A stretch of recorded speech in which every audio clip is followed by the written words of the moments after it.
નમસ્કાર દર્શક મિત્રો, હું સોનલ ત્રિવેદી. સંપૂર્ણ ન્યૂઝમાં આપનું સ્વાગત છે. જોઈએ આજના મુખ્ય સમાચાર. બનાસકાંઠામાં વાહનોની તેજ રફતાર વધારી રહી છે અકસ્માતોનો ગ્રાફ. જે વચ્ચે આગતાળા ગામે ટ્રેક્ટર પાછળ બાઇક ઘૂસી જતા અસાણાનો યુવક મોતને ભેટ્યો. ધાનેરાની બજારમાં બે રોકટોક થઈ રહ્યું છે રસકટ ગોળનું વેચાણ. અખાદ્ય ગોળનો કારોબાર કરતા વેપારીઓ સામે પગલા ભરવા ઉઠી માંગ. ચૈત્રી નવરાત્રીને લઈ સુંધાજી ધામ ભક્તોથી છલકાયું. ચંડમુંડને હરનારી આદ્યશક્તિમાં ચામુંડાના દર્શન કરી ભક્તો બની રહ્યા છે ધન્ય. તલાટીની પરીક્ષામાં ગેરરીતિ આચરનારા સુપરવાઇઝરોને ખુલ્લા પાડ્યા બાદ અધિકારીઓએ તપાસના નામે નાટક ચલાવતા પરીક્ષાર્થીઓ લાલગુમ. જિલ્લા પંચાયતની વિકાસ શાખાએ વિડીયો ક્લિપ સુપરવાઇઝરોને બતાવી તપાસ ચડાવી રવાડે. સંપૂર્ણ ન્યૂઝ આપણી આંગળીના ટેરવે. ઇન્ટરનેટ ઉપર સંપૂર્ણ ન્યૂઝ જોવા લોગિન કરો www.youtube.com/સંપૂર્ણ ન્યૂઝ. જોઈએ સમાચારો વિગતવાર.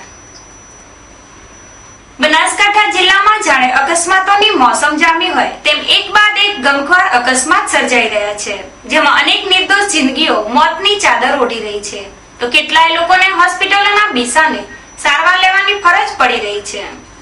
જિલ્લાના વાવથરા, ધાનેરા, અમીરગઢ, દાંતા, અંબાજી જેવા વિસ્તારોમાં વાહન ચાલકોની તેજ રફતારના કારણે નાના મોટા અકસ્માત સર્જાઈ રહ્યા છે, જેમાં પાલનપુરમાં દૂધના બેકાબુ બનેલ ટ્રેલરે એક્ટિવા સવાર યુગલને અડફેટે લીધા હતા. તે બનાવના કલાકો બાદ જ લાકડીના આગતાળા ગામે અકસ્માત સર્જ્યો હતો, જેમાં ટ્રેક્ટરની ટ્રોલી પાછળ બાઇક ઘૂસી જતા એક યુવકનું કરુણ મોત નીપજ્યું હતું.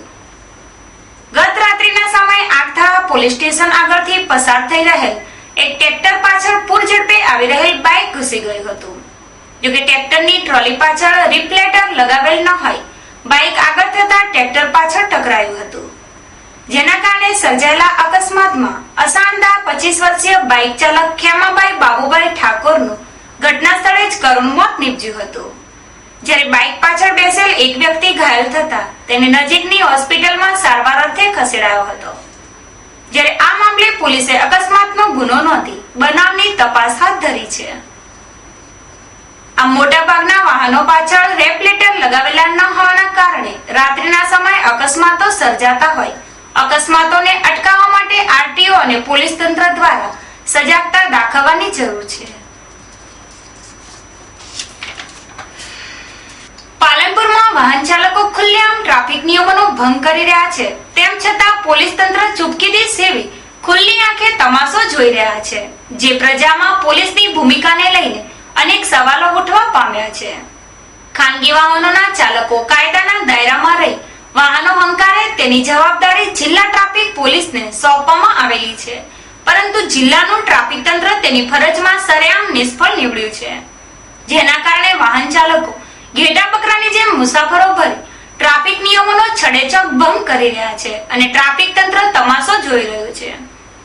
જોકે જિલ્લાના વડામથક પાલનપુરમાં પણ ખાનગી વાહનો પાછળ લટકેલા મુસાફરોના તોરણ જોવા મળે છે. જોકે ખાનગી વાહનોની આ રફતાર ચાલુ રહેશે તો ભવિષ્યમાં મોટી દુર્ઘટનાઓ સર્જાવાની દહેશત વર્તાઈ રહી છે, ત્યારે જિલ્લાના ટ્રાફિક તંત્ર સજાગતા દાખવે તે સમયની માંગ છે. જો ટ્રાફિક તંત્ર દ્વારા ખાનગી વાહનો બાબતે કડકતા દાખવવામાં આવે તો પરિસ્થિતિ ઉપર ચોક્કસ સુધારો આવી શકે છે. પાલનપુરમાં મંગળવારે ભગવાન શ્રી રામના જન્મોત્સવની ધામધૂમપૂર્વક ઉજવણી કરવામાં આવશે. આ પ્રસંગે નીકળનારી ભવ્ય શોભાયાત્રા શહેરમાં પરિભ્રમણ કરશે. શોભાયાત્રામાં હાથી, ઘોડા તેમજ શણગારેલી ઊંટગાડીઓનું આકર્ષણનું કેન્દ્ર બનશે. પાલનપુર રામનવમી ઉત્સવ સમિતિ દ્વારા મંગળવારે ભગવાન શ્રી રામની જન્મજયંતિની ધામધૂમ અને શ્રદ્ધાભેર ઉજવણી કરવાની તૈયારીઓ હાથ ધરાઈ છે. આ પ્રસંગની શરૂઆત બપોરે 12 કલાકે શ્રીરામ જન્મોત્સવથી થશે.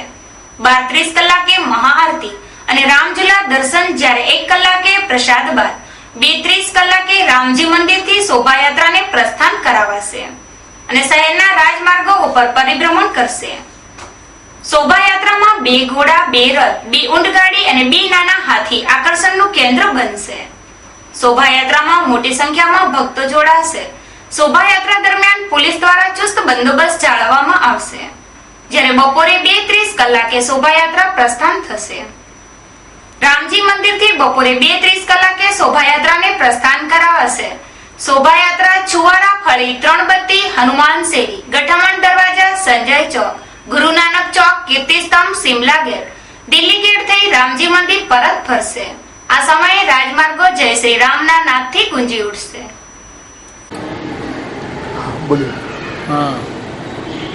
પથ્થર સડકમાં આવેલ શ્રી રામજી મંદિર, મોટા રામજી મંદિર, નરસિંહજી મંદિર, અહીં ભગવાન શ્રી રામચંદ્રજીનો જન્મોત્સવ બહુ ધામધૂમથી ઉજવવામાં આવે છે. તો પાલનપુરની ભક્તજનોને બધાને ભાવથી અમે આમંત્રણ આપીએ છીએ. આવતીકાલે 2:30 વાગે ભગવાનનો વરઘોડો ગામમાં નીકળશે.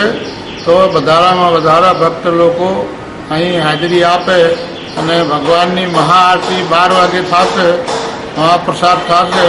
તેમાં બધાએ આવીને ભાગ લેવું. ભગવાનની આરતીનો ઝૂલા મહોત્સવ, ભગવાન ઝૂલામાં ઝૂલશે. તો બધાને લાભ લેવા અમારો ભાવભીનો ખૂબ પ્રેમથી આમંત્રણ છે. जय श्री राम।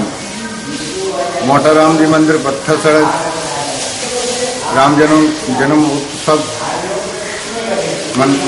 मनाने जा रहे हैं। दर बरस परंपरागत मनाया जाता है। आज शोभा यात्रा, कल इसकी शोभा यात्रा निकलेगी। शोभा यात्रा में 2 घोड़े, 2 ऊंट लारी, 2 रथ, बधा से बधा ज़्यादा से ज़्यादा जनता होगी। और हमारा सब धर्म प्रेमी जनता से यही कहना है कि ज़्यादा से ज़्यादा आज शोभा यात्रा में लाभ लेवानी विनंती है। कितने बजे? सुबह में कल दोपहर में 2:30 से शोभा यात्रा राम जी मंदिर से निकलेगी। राम जी मंदिर से मोती बाजार से नौनी बाजार, नौनी बाजार से छुआराफली से त्रणबत्ती से खोड़ा नीमड़ा से हनुमान शैली से गठावन दरवाजा से संजय चौक, गुरु नानक चौक, कीर्ति स्तंभ, रेलवे स्टेशन, शिमला गेट और दिल्ली गेट पर बाद में रामजी मंदिर। ધાનેરામાં લોકોના આરોગ્ય સાથે બેફામ ચેડા થઈ રહ્યા હોવા છતાં પણ હપ્તાના હડમાલામાં જવાબદાર તંત્ર આંખાડા કામ કરતું રહ્યું છે. પરિણામે જાહેર આરોગ્ય જોખમાઈ રહ્યું છે. વળી નવાઈની વાત એ છે કે આવા તત્વોની જાણ પોલીસને કરવા છતાં આવો ભાઈ અરખા આપણે બેઉ સરખા જેવો તાલ કરી પોલીસ ઘટના સ્થળે ફરકતી પણ નથી. ધાનેરામાં દારૂમાં વપરાતો રસકટ ગોળ કે જે અખાદ્ય ગોળ આરોગ્યને હાનિ કરતા છે, જેનો મોટા પાયે વેપાર થઈ રહ્યો છે. ધાનેરા મધુસૂદન માર્કેટ પાસે એક લારીમાં 20 થી 25 પેટી જેટલો રસકટ ગોળ ભરીને ક્યાંક લઈ જવાતો હતો, જેની દુર્ગંધ અસહ્ય હતી. આ રસકટ ગોળ દેશી દારૂની બનાવટમાં અને પશુ આહારમાં વપરાય છે, જેથી માનવ જીવન અને પશુ જીવન માટે ખતરારૂપ છે. આ ગોળ પશુઓ આરોગ્ય તો મોતને ભેટે છે, પરંતુ આવા રસકટ ગોળના વેપારીઓ ગ્રામીણ પ્રજાને ભોળવી ઊંચા ભાવે આ અખાદ્ય ગોળ વેચી જાહેર આરોગ્ય જોખમાવે છે. પોલીસને જાણ કરવા છતાં પોલીસ આવો ગોળ પકડવા આવતી નથી. તેમાં શું સમજવું? ધાનેરાના વેપારીઓના ગોડાઉનોમાં આવો ગોળ ખૂબ જ છે, તેની તંત્ર અને પોલીસે તપાસ કરવી જરૂરી છે. આદ્યશક્તિની આરાધનાની નવરાત્રીમાં ઘેર ઘેર જગદંબાની વિશેષ પૂજા અર્ચના અને આરાધનાઓ થાય છે. લોકો ઉપવાસ કરી નવરાત્રીના 9 દિવસ નવદુર્ગાની પ્રાર્થના કરે છે. જો કે નવરાત્રીમાં માં શક્તિના દર્શનનો પણ અનેરો લાવો હોય, એટલે જ તો નવરાત્રીમાં શક્તિના ધામો ભક્તોથી ઉભરાતા હોય છે. હાલ ચૈત્રી નવરાત્રી ચાલી રહી હોય, આદ્યશક્તિના અંબાજી અને સુંદાજી ધામે ભક્તોનું કીડિયારું ઉભરાઈ રહ્યું છે. ગુજરાતને અડીને આવેલા રાજસ્થાનમાં ચંડમુંડને હણનારી માં ચામુંડાના સુંદા પર્વત ઉપર બેસણ આવેલા છે, જ્યાં વર્ષે દહાડે હજારો લાખો દર્શનાર્થી ઉમટી પડે છે, જે સુંદા માતાજીના દર્શન કરી ધન્યતા પામે છે. હિન્દુ ધર્મમાં ચૈત્રી નવરાત્રી તેમજ આસો નવરાત્રીનું વિશેષ મહત્વ રહેલું છે. નવરાત્રીમાં આદ્યશક્તિના દર્શન માત્રની લોકો ધન્યતા પામતા હોય, હાલ નવરાત્રીને લઈ ગુજરાતના લોકો સુંદાજી પ્રસ્થાન કરી રહ્યા છે, જેને લઈને સુંદાધામે મેળાનો માહોલ સર્જાઈ રહ્યો છે. પથ્થર તેમજ રેતનો ડુંગરાળ વિસ્તાર સાથે ખળખળ વહેતા પાણીના વહેણ અને ઝરણા ભક્તોના મન હરી જાય છે. અહીંયા શસ્ત્ર લોકો માટે ઉડન ખટોલા તો રાત્રિ રોકાણ માટે ધર્મશાળાઓની સુવિધા ઉપલબ્ધ છે. અહીંયા મંદિર ટ્રસ્ટ દ્વારા સસ્તા દરે ભોજનની પણ વ્યવસ્થા કરવામાં આવેલી છે. આમ અનેક સુવિધાઓ ધરાવતું ચામુંડા માતાજીનું સુંદરધામ ભક્તોમાં અનેરી આસ્થા ધરાવે છે. જોકે બનાસકાંઠાને અડીને આવેલું સુંધાજી યાત્રાધામ સાથે જોવાલાયક પર્યટન સ્થળ છે, ત્યારે લોકોએ અચૂક સુંધાજીના દર્શન કરવા એ જીવનના એક લહાવા સમાન છે.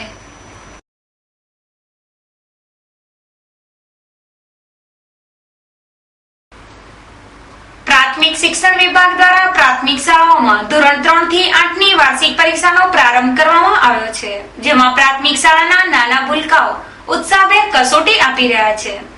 જિલ્લાના વડામથક સહિત જિલ્લાભરની પ્રાથમિક શાળામાં આજથી વાર્ષિક પરીક્ષા લેવામાં આવી રહી છે, જેમાં કાંકરેજ તાલુકાના વિકાસશીલ થરા શહેરમાં આવેલી પ્રાથમિક શાળા નંબર 2 માં પણ વાર્ષિક પરીક્ષાનો પ્રારંભ થયો છે, જેમાં ધોરણ 3 થી 8 ના નાના ભૂલકાઓ વર્ગખંડમાં ઉમંગભેર પ્રશ્નપત્રના જવાબો લખી પરીક્ષા આપી રહ્યા છે. જોકે 1100 બાળકો ધરાવતી થરાની પ્રાથમિક શાળામાં ચાલતી વાર્ષિક પરીક્ષામાં ભૂલકાઓ ઉત્સાહભેર ભાગ્યની કસોટી આપતા જોવા મળ્યા હતા.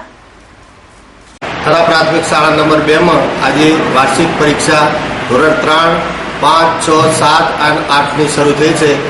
શાળાની અંદર કુલ 1016 બાળકો છે, એમાં આજે કુલ 861 બાળકો પ્રાથમિક શાળા નંબર 2 માં દ્વિતીય લેખિત કસોટી પરીક્ષા આપી રહ્યા છે. તમામ બાળકો તમામ વર્ગની અંદર શાંતિસર રીતે પરીક્ષા આપી રહ્યા છે. તમામ નિરીક્ષક ભાઈઓ શાંતિસર રીતે નિરીક્ષણ કરી રહ્યા છે અને બાળકો શાંત વાતાવરણની અંદર સરસ રીતે પરીક્ષા આપી રહ્યા છે. થરાદ તાલુકાના વાડિયા ગામ આખા ગુજરાતમાં દેહ વિક્રયના ધંધા માટે જાણીતું છે. અહીંયા અવારનવાર લૂંટ અને ખૂનના કિસ્સાઓ બનતા હોય છે, છતાં પણ બહારની ભોળીભાળી જનતાને છેતરીને અહીંયા લાવીને લૂંટફાટ થતી હોય છે. કાઠિયાવાડના યુવરાજસિંહ જાડેજા નામના ઈસમ તેના ભાઈબંધો સાથે થરાદ આવ્યા હતા અને તેમને જે ઘોડી વેચાતી રાખવાની હોવાથી કઈ અજાણ્યા બાઇકને પૂછ્યું હતું. અજાણ્યા બાઇક ચાલકે તેમને સીધો વાડિયા ગામનો રસ્તો બતાવ્યો હતો અને વાડિયા ગામે લઈ ગયો હતો, જ્યાં યુવરાજસિંહ તથા તેમના મિત્રો પહોંચ્યા કે તરત જ અજાણ્યા 7 થી 8 મામસો આવીને માર મારી લૂંટ ચલાવી હતી.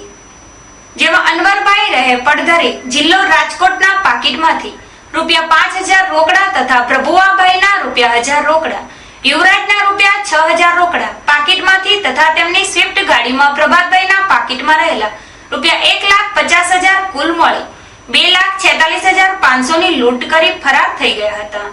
તે બાબતની તપાસ પીઆઈ થરાદ કરી રહ્યા છે. ગઈકાલે તારીખ 5/4/2014 શનિવાર બપોરે વડગામ બેંક ઓફ બરોડાની બાજુમાં રાધાકૃષ્ણ શોપિંગ સેન્ટરના પહેલા માળે આવેલ નરેશભાઈ પટેલના સ્ટુડિયોમાંથી નિકોન D90 મોડલ કિંમત ₹49,500 નો ડિજિટલ કેમેરો કોઈ અજાણ્યા શખ્સો ઉઠાવી જતા ચકચાર મચી જવા પામેલ છે. આ અંગે પ્રાપ્ત વિગતો મુજબ વડગામના નરેશભાઈ લક્ષ્મણભાઈ પટેલ ફોટો સ્ટુડિયોનો વ્યવસાય કરે છે. ગઈકાલે બપોરે 1 વાગે એજન્ટ પાસપોર્ટ ફોટા કઢાવવા કોઈ અજાણ્યા 2 શખ્સો નાનું બાળક સાથે લઈ સ્ટુડિયો ઉપર આવ્યા હતા. સ્ટુડિયો માલિક નરેશભાઈ કોમ્પ્યુટર ઉપર ફોટો બનાવતા હતા, ત્યારે વાતો કરાવી કેમેરા બેગમાંથી કેમેરા કાઢી લઈ ગઠિયા ફરાર થઈ ગયા હતા. આ અંગે વડગામ પોલીસ મથકે અરજદારે લેખિત અરજી કરી હોવાનું જણાવ્યું હતું. બનાસકાંઠામાં લેવાયેલી રેવન્યુ તલાટીની પરીક્ષામાં થયેલી ગેરરીતિની તપાસ માટે નાયબ જિલ્લા વિકાસ અધિકારીના અધ્યક્ષસ્થાને 3 સભ્યોની તપાસ સમિતિ નીમવામાં આવી છે. જોકે આજે આ તપાસ સમિતિ દ્વારા આ બનાવના કસૂરવાર શિક્ષકોને પાલનપુર જિલ્લા પંચાયત કચેરી ખાતે બોલાવવામાં આવ્યા હતા, જ્યાં તપાસ સમિતિ દ્વારા પરીક્ષાર્થીઓ દ્વારા રજૂ કરવામાં આવેલી સીડી તેમને બતાવવામાં આવતા રજૂઆત કરતા અરજદારોમાં ભારે રોષ ઉઠ્યો હતો, જેને લઈને તપાસ સમિતિના અધિકારીઓ અને અરજદારો આમને સામને આવી જતા જિલ્લા પંચાયતમાં ભારે હોબાળો મચી જવો પામ્યો હતો. એમને તમારી સીડી બતાવવા માટે ભેગા જ બોલાવવા પડે. 5 વર્ગખંડ હતા, સુપરવાઇઝર હતો, નિયામક હતો અને સાથે પેલો વર્ગ શિક્ષક સુપરવાઇઝર, બરાબર છે. તો એમને બોલાયા વગર સીડી કોણ જોવે? હું એક એકને બોલાવીને જોઉં? ઇન્ડિવિડ્યુઅલ જવાબ લખવા માટે આપી દીધું તમને, જે હું કહું છું તે એ રીતે ઇન્ડિવિડ્યુઅલ એક એકનો જવાબ લેવાના છે ને એમાં કઈ લખ્યું હશે એને પૂછી લેવાના છે એમને, બરાબર? વચ્ચે બોલવાની જરૂર નહીં. સાંભળો ભાઈ, એ સાંભળો. હા. તમે જો આપણે નોકરી માટે કહી દઈએ છીએ કે અમે સરકારી નોકરી સરકારી પબ્લિક જો મારે જો એક જવાબ એને કાગળ આપી દો, એક એક જણ જવાબ આપી દો, આપી જ દઈએ છીએ. પણ એ કહ્યું નહીં યાર. પછી અવાજ ઊંચો હોય તો શું કરવાનું? અમારો અવાજ ઊંચો થશે ને તો પછી તમારે વાત તો ખોટું થઈ જાય. ખોટું થઈ જાય, ઊંચો અવાજ આવે. એટલે જ લખવાનું કહું છું યાર. એમની અરજી છે ને યાર, એમનું લખાણ લેવાનું. નિવેદન આના પહેલા અમે 6 તારીખે આવી ગયા છે, 1 મહિનો થયો છે. નિવેદન આપ્યા છે અમે. એ અરજી તમારી અમારી પાસે તપાસ માટે. એના પછી નિવેદન પણ બોલાવવા અમને આપ્યા છે. નિવેદન કોને આપવા. આપ્યા? સર કેમ સર આ રહ્યા છે? નિવેદનની કોપી લાવો. મત કરો સર. એક મિનિટ કોપી દેખાડો. સરકાર દ્વારા બહાર પાડવામાં આવેલી રેવન્યુ તલાટીની ભરતી માટે 16.22 તેમજ 23 ફેબ્રુઆરીના બનાસકાંઠામાં પરીક્ષા લેવામાં આવી હતી, જેમાં પાપર ખાતે લેવાયેલી તલાટીની પરીક્ષામાં શિક્ષકો દ્વારા જ ગેરરીતિ આચરવામાં આવી હતી, જેમાં શિક્ષકોની રહેમ નજર હેઠળ પરીક્ષાર્થીઓએ ખુલ્લેઆમ કોપીઓ કરી હતી, જેને કોઈ પરીક્ષાર્થીએ વિડીયો ક્લિપ ઉતારી હતી અને આ મામલે તટસ્થ તપાસ કરવાની સાથે કસૂરવાર શિક્ષકો સામે પગલાં ભરવા માટે ઉચ્ચ સ્તરે રજૂઆતો કરવામાં આવી હતી. જોકે રજૂઆતની સાથે પરીક્ષા દરમિયાન થયેલી ગેરરીતિની વિડીયો ક્લિપ રજૂ કરવામાં આવી હતી અને આ પરીક્ષા રદ કરવાની ઉગ્ર માંગ કરી હતી, જેને લઈને તંત્ર હરકતમાં મુકાયું હતું અને આ બનાવની તપાસ કરવા માટે નાયબ જિલ્લા વિકાસ અધિકારીના અધ્યક્ષસ્થાને તપાસ સમિતિ નીમવામાં આવી હતી. જો કે આજે આ સમિતિ દ્વારા આ બનાવના કસૂરવાર સુપરવાઇઝર અને અરજદાર વિદ્યાર્થીઓને પાલનપુર જિલ્લા પંચાયત કચેરી ખાતે બોલાવવામાં આવ્યા હતા, જે શિક્ષકોને પૂછપરછ માટે મદદખાને બોલાવવામાં આવતા અરજદારો ઉશ્કેરાઈ ગયા હતા અને ભારે હંગામો મચાવ્યો હતો. મારું નામ ગૌતમ કુમાર છે. તલાટીની અંદર ગેરરીતિ જે થઈ હતી 16 તારીખ 16/2/2014, 22/2/2014 અને 23/2/2014 એના અંડરમાં અમે લોકોએ પહેલા અરજીઓ કરી હતી. ડીસાની અંદર આવેદનપત્ર આપ્યું અને અમારા સિવાય પણ ઘણા વિદ્યાર્થીઓએ આવેદનપત્ર આપ્યું હતું અને અમે લોકોએ એના પછી અરજી લખી અને મહેસૂલ શાખા આનંદીબેન પટેલને આપી, હવે ચુડાસમાને આપી. એના પછી અમે જિલ્લા પંચાયતમાં પણ આપી હતી. એના અંદર અમને એ લોકોએ બોલાવ્યા 6 તારીખે 6/3/2014 રોજ અને અમારી પાસે નિવેદન લીધા હતા. 1 મહિનો થઈ ગયો, એનું કંઈ સોલ્યુશન આવ્યું નથી અને આજે ફરી અમને 7 તારીખે નિવેદન માટે બોલાવે છે. એ લોકોએ જે અંદર આરોપીઓ હતા, લગભગ કે આરોપીઓ જ કહી શકીએ કે જે લોકો ચોરી કરાવતા હતા, એ લોકોને અંદર બેસાડીને એ લોકો એમને કેસેટ બતાવે છે, ભાઈ તમારો ફોટો છે અંદર, હવે આગળ શું કરવાનું છે, એ રીતે કહે છે અને અમને એમ કહે છે કે તમે એકલા આવો અને તમે નિવેદન આપો અને એના પછી એ લોકો અમને ફસાવવા માટે જ આ એક પ્લાન ઘડી રહ્યા છે. એમના સાહેબો એમને સાથ આપે છે પૂરેપૂરો. ગેરરીતિ ખૂબ જ થઈ છે, જે કેસેટની અંદર દેખાય છે. આ લોકો અમને જવાબ નથી આપતા સંતોષપૂર્ણ કે શું આગળ કરવું જોઈએ. શું કઈ રીતે ગેરરીતિ? ગેરરીતિની અંદર કે એક તો પહેલા પેપર એકદમ ફૂટેલું આવેલું હતું કે જેનું સીલ પેક ખુલેલું હતું, કેમ કે વિદ્યાર્થીની સિગ્નેચર કરવી પડે. અમે લોકોએ વિરોધ કર્યો તો એ લોકો પછી બધા અધિકારીઓ દોડી આવ્યા કે જેનું તમે વિડીયો લીધો છે ને એ બધા અંદર હાજર જ હતા. મારી ફૂટેજની અંદર તો મેઇન જ 2 સાહેબો છે અને એ લોકોએ પછી અમને સમજાવ્યા કે સાહેબ તમે લખી લો, તમે વધારે બોલો મત. અમને શું ગેરરીતિ થઈ? જોકે તલાટીની પરીક્ષા દરમિયાન થયેલી ગેરરીતિને ઉજાગર કરનાર વિદ્યાર્થીઓએ જણાવ્યું હતું કે તપાસ સમિતિના સભ્યો દ્વારા સુપરવાઇઝરોને છાવરવામાં આવી રહ્યા છે, જે અમે નહીં સંખીએ. તમે વિડીયો કેસેટ જોશો તો તમને લાગશે કે આ મારા છોકરાને હું એક્ઝામ નહીં અપાવું. જો આ રીતે ગુજરાતમાં થતી હોય ગેરરીતિ અને જ્યારે સચિવને કહીએ છીએ તો એ એમ કહે છે, અમને પૂછે છે કે 10મા 12મામાં કોપી થાય છે તો આવી એક્ઝામો થાય અને 8 લાખ લોકોના ફોર્મ ભરવા એટલે કઈ મોટી વાત નથી આમની એક્ઝામ લેવી. કઈ જગ્યાએ થઈ હતી કોપી? કોપી ભાભરની અંદર આદર્શ વિદ્યાલયની અંદર થઈ હતી, રૂમ નંબર 1 ની અંદર, અને એના પછી નળ ઝવેરી રેવન્યુ તલાટીની અંદર મારા રૂમમાં થઈ હતી. એની અંદર પણ શિક્ષક ખુલ્લે લખાવે છે, જે અંદર તમે વિડીયો કેસેટ જોશો એટલે તમને લાગશે કે ના કોપી થઈ જ છે. મારી સાથે મારા મિત્રો આવ્યા છે, પહેલા દિવસે 150 હતા, આજ એના પછી ઓછા થઈ ગયા, કેમ કે સરકારથી બી છે, એ લોકો ઉપરથી દબાણ કરતા હશે.